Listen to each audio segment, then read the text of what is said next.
में जो उनने हॉर्टिकल्चर के लिए किया वो किसी ने भी नहीं किया।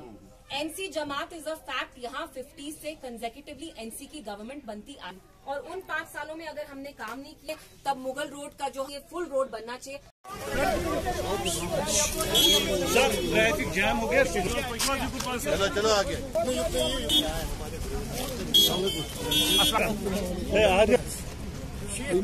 लोग कोई एक्शन भी नजर नहीं आया सरकार की तरफ से कोई आया नहीं, लेकिन आप लोगों का बहुत नुकसान है। बहुत 85%।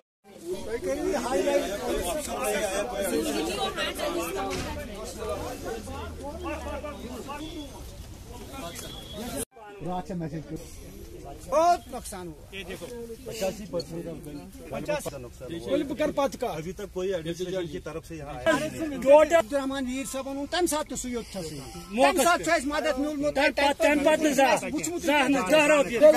देखिए, सबसे पहली बात तो आप जानते हैं पिछले हफ्ते में कितना अनप्रिडिक्टेबल वेदर रहा है, जलाबारी कितनी हुई है और उसकी वजह से जो यहाँ इतने सारे फार्मर्स हैं, हमारी इतनी बड़ी एक हॉर्टिकल्चर इंडस्ट्री है, कहीं ना कहीं उसकी पीठ टूटी है।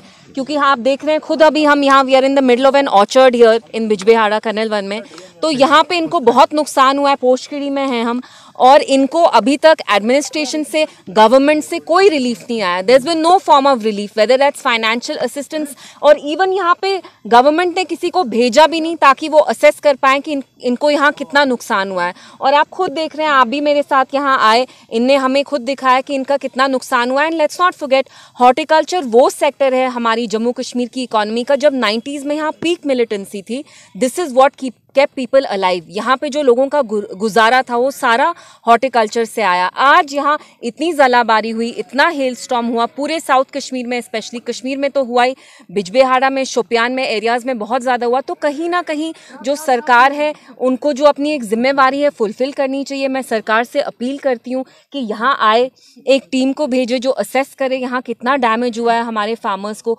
उनको इमीडिएटली कोई रिलीफ दे, फाइनेंशियल असिस्टेंस हो, मॉनेटरी असिस्टेंस हो, दैट विल बी वेलकम। दूसरी चीज़, जो यहाँ किसान क्रेडिट कार्ड स्कीम है उस पे जो इनका इंटरेस्ट होता है वो वेवर ऑफ करें, क्योंकि हम सब जानते हैं कि जो हमारा यहाँ फार्मिंग इंडस्ट्री है, जो हमारे फार्मर्स हैं कश्मीर के, they are under acute distress right now. So this is an interest that can definitely be waived of.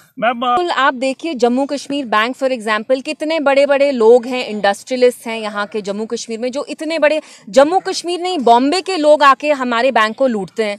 तो ये तो हमारे अपने फार्मर्स हैं, इनके बेचारों का, इनका जब लोन चढ़ता है उस पर जब 2-3 लाख का इंटरेस्ट भी चढ़ता है, वो इन लोगों के लिए बहुत ज़्यादा मुश्किल होता है चुकाना। तो कहीं ना कहीं ऑन ह्यूमैनिटेरियन ग्राउंड्स जो इनके लोन्स के इंटरेस्ट हैं, they should be waived of. और जैसे आपने कहा, जितनी मेरी इनसे बात हुई है, कैमरा के सामने हुई है, इन सब ने कहा गवर्नमेंट से किसी ने यहाँ कोई टीम भेजी है? नहीं, अभी तक कोई नहीं है। तो जो आप कह रहे हैं कहीं ना कहीं तसद्दुक साहब, वो गलत है। अभी तक पिछले 1 हफ्ते 10 दिन में जब से जलाबारी यहाँ हुई है, हेल स्टॉर्म्स हुए, गवर्नमेंट की तरफ से कोई रिलीफ नहीं आया है।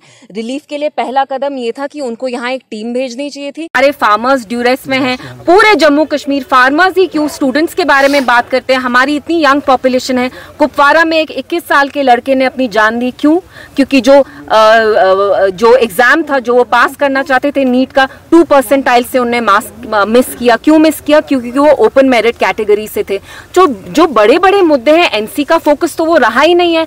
बीजेपी का एजेंडा चला रहे हैं, बीजेपी स्टेटहुड मांगती है, एनसी भी स्टेटहुड मांगती है। बीजेपी वक्फ पे कोई डिबेट नहीं चाहती है, एनसी ने भी वक्फ पे देखिए अपने मुंह पे ताला लगाया। तो जो भी बीजेपी अपना एजेंडा यहाँ चलाना चाहती है, तभी एनसी को इतनी भारी अक्सरियत से लोगों ने यहाँ लाया कि वो इतने मेजॉरिटी में आके 50 एमएलए लाके, फिर बीजेपी का ही उनको अगर एजेंडा चलाना था तो बता देते लोगों को। रामबन के इंसिडेंट को आप समझती हैं कि नेशनल डिजास्टर होना चाहिए, डिक्लेयर होना चाहिए, लेकिन सीएम का स्टेटमेंट डिफर है। देखिए, मैं उनके साथ बहुत सारी चीजों पे अग्री नहीं करती, but immediately a state disaster should be declared. What are we waiting for? Why are they dragging their feet? It's not like they are in an alliance कि उन्हें अपने कोएलिशन पार्टनर से पूछना है व्हाट इज स्टॉपिंग देम। और जहां तक बानीहाल का सवाल है, मैं मुफ्ती साहब के बारे में कुछ यहाँ बोलना चाहती हूँ। जब मुफ्ती साहब चीफ मिनिस्टर बने, अपनी जिंदगी में वो बस 4 साल चीफ मिनिस्टर बने, लेकिन मुगल रोड की connectivity was something that he stressed on because he new this was coming. उनको पता था कि जो हमारी रोड कनेक्टिविटी थी, जो अभी करंट जो हाईवे है, उस पर हमेशा कोई ना कोई इंसिडेंट होता है। एक ही रोड की वो जो मोनोपोली रही है, मुफ्ती साहब ये समझते थे, उनका एक लॉन्ग टर्म विजन था।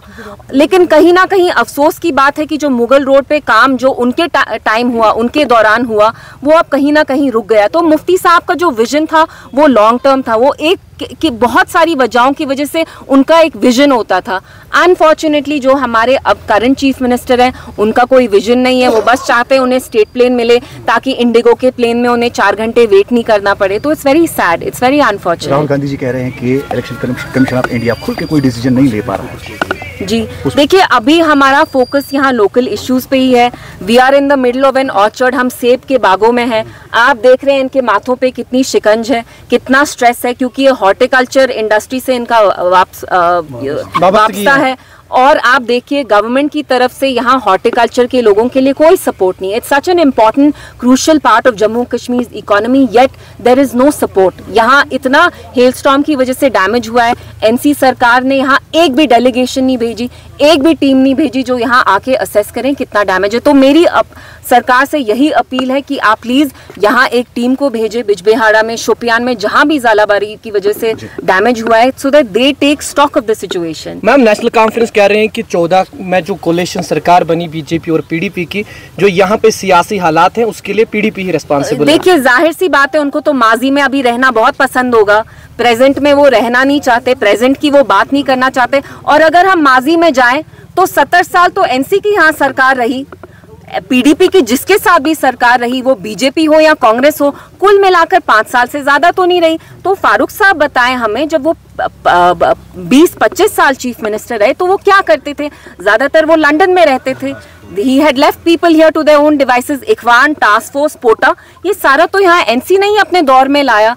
तो कहीं ना कहीं अगर वो माजी में झांक रहे हैं तो उनको 2014 से पीछे भी जाना चाहिए, शेख साहब के टाइम में जाना चाहिए, फारूक साहब के टाइम में जाना चाहिए, जब उनने खुद यहाँ एसटीएफ को बनाया, टास्क फोर्स बनाया, इखवान बनाया, जो यहाँ अपना लोगों को कितना शिकार बनाते थे। इखवान, टास्क फोर्स, पोटा, सब चीजें यहाँ एनसी ने लाई हैं। अफजल गुरु फांसी। और आप और सुन रहे हैं, यहाँ तो न्यूट्रल लोग हैं, ये फार्मर्स हैं, ये कह रहे हैं अफजल गुरु की भी जो फांसी थी वो भी एनसी के टाइम हुई। हमें अब पता है कि तब उमर साहब को पता भी था कि इनको फांसी लगने वाली थी। उनने क्या कहा कि आप इनको फांसी चिल्ले कलान के टाइम दीजिए ताकि लोग निकल नहीं पाए। तो अगर वो माजी में जाते हैं तो उनको अपना टाइम भी देखना चाहिए। एनसी और कांग्रेस ने मिलकर इलेक्शन लड़ा है, लेकिन अभी जो है कांग्रेस को साइड लाइन कर रहे हैं एनसी।